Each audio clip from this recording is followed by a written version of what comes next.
tentang seorang lelaki yang dikenali sebagai Abu Salamah dari daerah Busra yang berperangai keji dan gemar mempermainkan hadis Nabi Sallallahu Alaihi Wasallam. Di sana ada satu orang lelaki namanya ialah Abu Salamah. Orang ini gemar, suka mempermainkan hadis Nabi, suka memperlecehkan hadis Nabi, suka merendah-rendahkan, menghina hadis Nabi Sallallahu Alaihi Wasallam. Pada suatu hari, Abu Salamah ini telah mendengar tentang siwak, iaitulah bersugi dan kelebihan bersugi. Jadi bila mana Abu Salamah ini mendengar satu hadis Nabi yang berkatakan mengenai kelebihan bersugi itu, maka Abu Salamah telah berkata, demi Allah, kata Abu Salamah, bagiku sugi ini, siwak ini hanya layak digunakan di tempat keluar ini, sambil menunjukkan bahagian punggungnya. Maksudnya, kata Abu Salamah, sugi itu hanya layak digunakan di punggung, di dubur, sambil menyebut nama Allah. Kata demi Allah, sugi ini hanya layak digunakan di punggung, kata Abu Salamah. Maksudnya di sini, orang yang bersumpah dengan nama Allah Subhanahu wa Ta'ala tidak semestinya satu orang yang baik. Kan, pengajaran yang pertama yang boleh kita ambil daripada peristiwa ini. Lalu Abu Salamah mengambil kayu sugi itu dan memasukkannya ke dalam duburnya, kemudian mengeluarkannya kembali. Abu Salamah bukan sekadar berkata, tetapi bertindak apa yang dia katakan. Dia ambil kayu sugi, dimasukkan ke dalam duburnya. Sungguh teguh dan keji perbuatan daripada Abu Salamah ini. Bilakah peristiwa ini berlaku? Peristiwa ini diriwayatkan oleh Ibnu Katsir di dalam kitabnya Al-Bidayah wa Nihayah. Ibnu Katsir adalah satu orang ulama yang hidup sekitar tahun 700 Hijrah.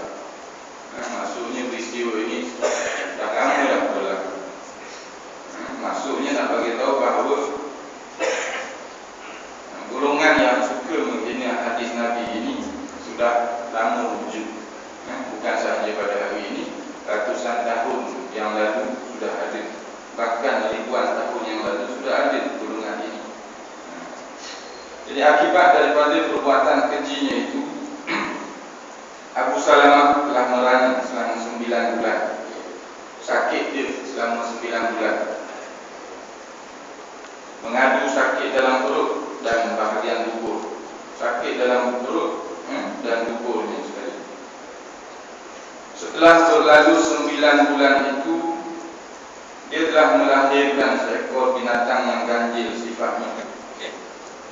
Keluar daripada punggung dia satu ekor binatang. Setelah 9 bulan, macam orang mengandung 9 bulan, dia tak keluar baby, keluar binatang. Binatang yang ganjil sifatnya macam tikus, tetapi binatang ini mempunyai kepala seperti kepala ikan. Nampak macam tikus, kepala macam kepala ikan, dengan 4 batang taring yang amat besar. Ada taring pula. Ekor yang tajam, ada ekor lagi, dan 4 batang jari. Ini riwayat orang-orang yang terdahulu. Detail dia beritahu, kan? Tak ada lebih kurang. Bahagian belakangnya pula seperti belakang arnab, macam arnab pula belakang. Jadi susahlah kita nak gambarkan macam mana. Tetapi inilah yang digambarkan di dalam kitab Al-Bidayah wa Nihayah itu. Kan? Cuma masa itu yang dulu tak ada. Buat ada masa tu WhatsApp sebagainya, gambar ni sampai dah kat kita. Tak macam sekarang. Zaman sekarang ni situ. Hari ni berlaku satu kes kat Putrajaya. Sekarang juga kita boleh tengok kes apa yang berlaku. Kan, kawan bentuk macam-macam kes lah yang berlaku. Kan? Sebab sahaja pula dari perut Abu Salamah, binatang itu terus menjerit sebanyak 3 kali. sebelum dipukul oleh anak perempuan Abu Salamah di bahagian kepalanya sehingga mati. Matilah binatang ini.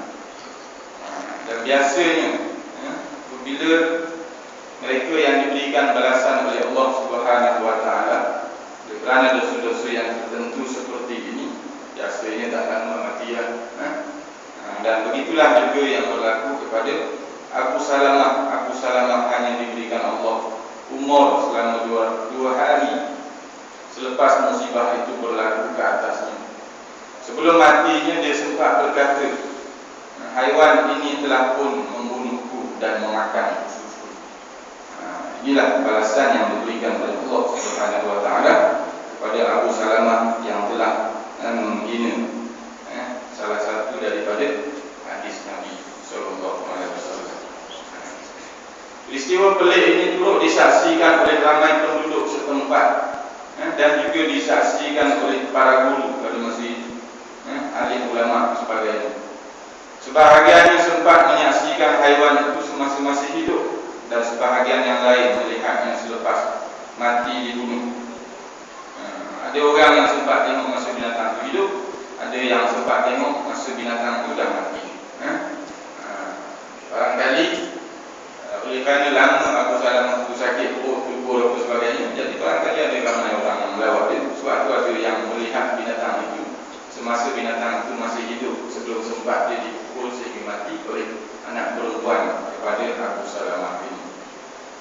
Kisah ini terdapat di dalam kitab Al-Bidayah wa Nihayah karangan Ibnu Katsir jilid yang ke-13 muka surat 289. Saya pun tak baca kitab ni, tapi ada footnote kat sini, saya tolong baca lah. Kisah ni ada dalam kitab bukunya. Benar tetapi pelik. Kisah-kisah yang pelik tetapi benar. Tapi kisah Dr. Wahidang tak dapat dalam buku ni.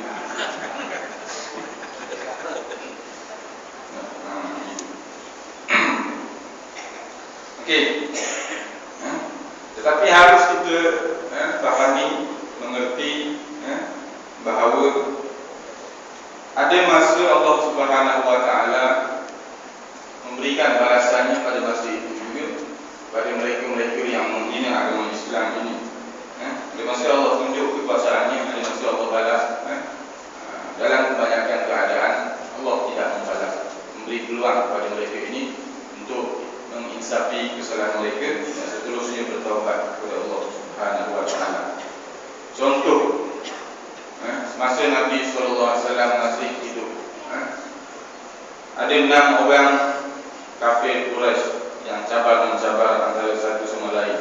Siapakah yang berani untuk mengambil berita yang baru dilapah semalam untuk diletakkan di atas belakang Nabi SAW ketika Nabi SAW sedang solat di depan Kaabah di kawasan Masjidil Haram.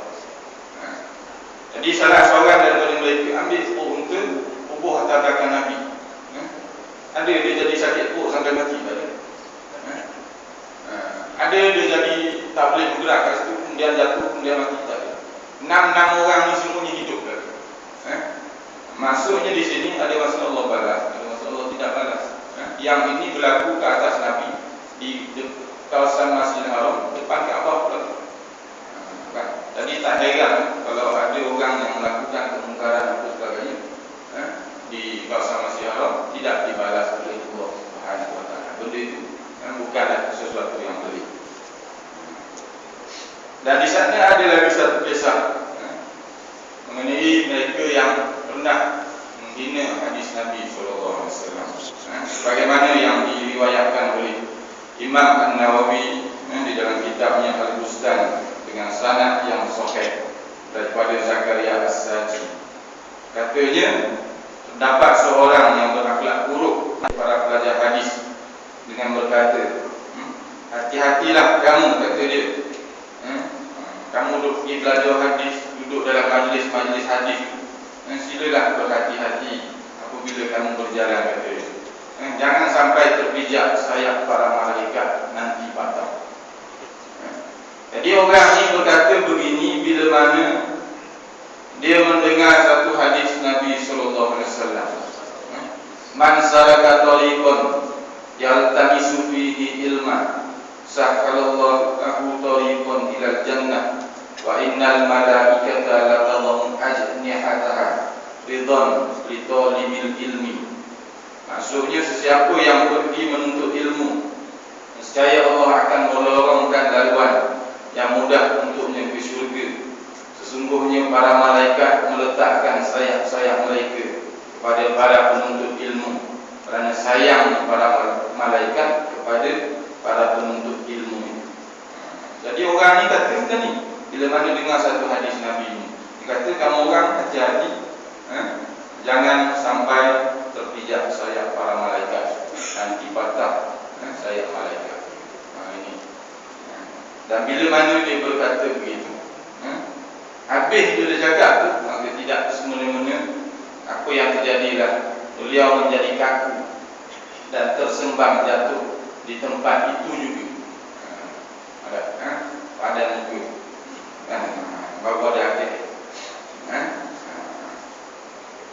Peristiwa yang hampir sama juga berlaku dalam sebuah riwayat oleh Abu Daud yang menceritakan perangai seorang pelajar yang mempertikaikan sabda Nabi. Ada pula seorang pelajar mempertikaikan hadis Nabi sallallahu alaihi wasallam, hadis yang sesungguhnya para malaikat meletakkan sayap-sayap mereka kepada para penuntut ilmu, kerana sayang para malaikat kepada para penuntut ilmu. Ini kita sekarang duduk di dalam majlis ilmu, maka inilah hadis ini merangkumi majlis-majlis seperti ini. Malaikat meletakkan sayap-sayap mereka kepada para penuntut ilmu. Orang yang berada dalam majlis ilmu itu dinaungi oleh sayap-sayap para malaikat. Di sana ada seorang pelajar, bila mana dia mendengar hadis ini, maka apa yang dia buat adalah dia memasang paku di bahagian bawah kasutnya dengan tujuan menyakiti malaikat dengan katanya, aku ingin malaikat merasai sakit dengan paku ini. Maksudnya dia pasang paku bawah kasut dia berjalan, konon-kononnya dia berjalan dalam tempat inilah, konon-kononnya, kemudian paku itu kena sayap malaikat, maka malaikat pun sakit. Itu yang dia kata, aku ingin malaikat merasai sakit dengan paku ini. Maka Allah Subhanahu wa ta'ala memberikan balasan kepada pelajar ini pada masa itu juga. Perkara ini telah menyebabkan kakinya diserang ulat yang sangat dahsyat. Manakala dalam riwayat lain yang berbeza, beliau telah menjadi lumpuh pada keseluruhan kaki dan tangannya. Ambil, kan? Pandai sangat. Perkara ini dipetik daripada kitab Nasbul Mawahid oleh Abdullah At-Talibi, muka surat yang ke-16. Saya pun tak pernah tengok kitab Nasbul Mawahid. Sebut je lah, sebab benda ni ada. Jadi kalau tuan-tuan perempuan pernah tengok, okey, boleh dah rujuk muka surat yang ke-16. Ada ke tak ada. Jadi apakah pengajaran daripada beberapa kisah yang dibacakan tadi? Pengajaran yang pertama ialah kita dilarang untuk memperlekehkan hadis Nabi sallallahu alaihi wasallam. Tak usah kata apalah, dan Nabi kau begitu. Maka apa yang boleh kita buat ialah kita boleh ikut, kita boleh buat apa yang Nabi ikut, kita buat. Kalau benda itu sunat, kalau benda wajib, maka wajiblah kita buat. Tak nak buat, sudah duduk diam-diam, sudah tak usah cakap. Tak usah peleceh-peleceh orang yang suka bersugi, tak usah peleceh orang yang suka simpan janggut, pakai minyak wangi dan sebagainya. Kalau tak nak buat, sudah duduk diam-diam, sudah. Ajaran yang kedua ialah setiap zaman pasti ada golongan yang mahu memperlecehkan sunnah Nabi sallallahu alaihi wasallam. Setiap zaman mesti ada begitu. Bahkan perkara ini telah dinyatakan oleh Nabi sallallahu alaihi wasallam di dalam sebuah hadis. Anil Miqdam bin Ma'di Kaibah Al-Kindi anna Rasulullah sallallahu alaihi wasallam qala yusikur rajulu muttaqi'an ala arikatihi yuhaddatsu bi hadisin min hadisi fa yaqulu bainana wa bainakum kitabullahi azza wa jalla fama wajadna fihi min halalin istahlalnahu wama wajadna fihi min haramin haramnahu ala wa inna ma harrama Rasulullah sallallahu alaihi wasallam